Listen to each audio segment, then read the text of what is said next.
Tonight we have a real treat for you. The Adventures of Superbad, a children's book for adults.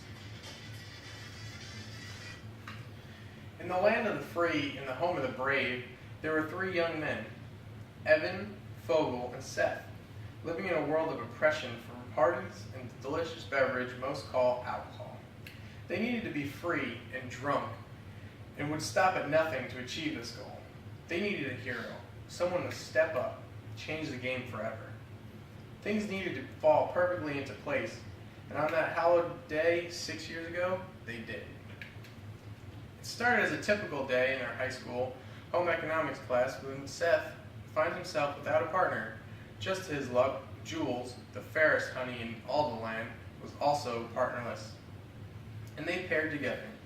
Seth and Jules got to talking when she brings up that she is throwing a party, and to Seth's surprise, she invites him. Seth freaks out and runs to tell Evan the good news when they are met by Fogel, who tells them about his master plan to get a fake ID. They all jump for joy.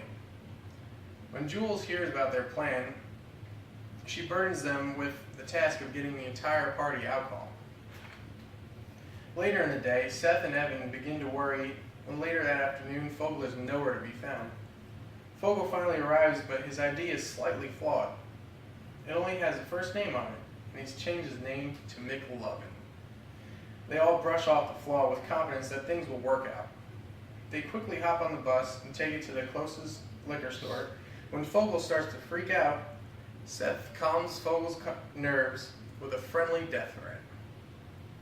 Fogel finally gets his shit together and enters the store.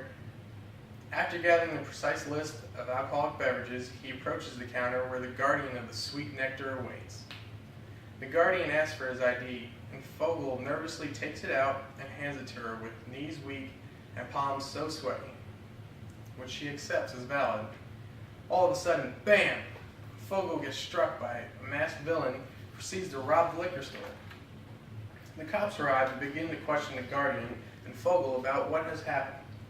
Meanwhile, Seth and Evan think Fogel has been arrested and need to find alcohol for the party.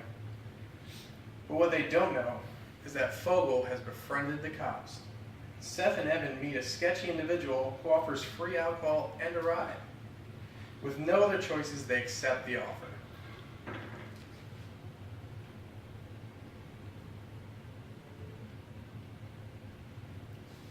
They then proceed to the party and are welcomed as heroes of alcohol history. They party late into the night. In their drunken stupor, they realize all they needed was each other. And that's the moral of the story, kids. Friends.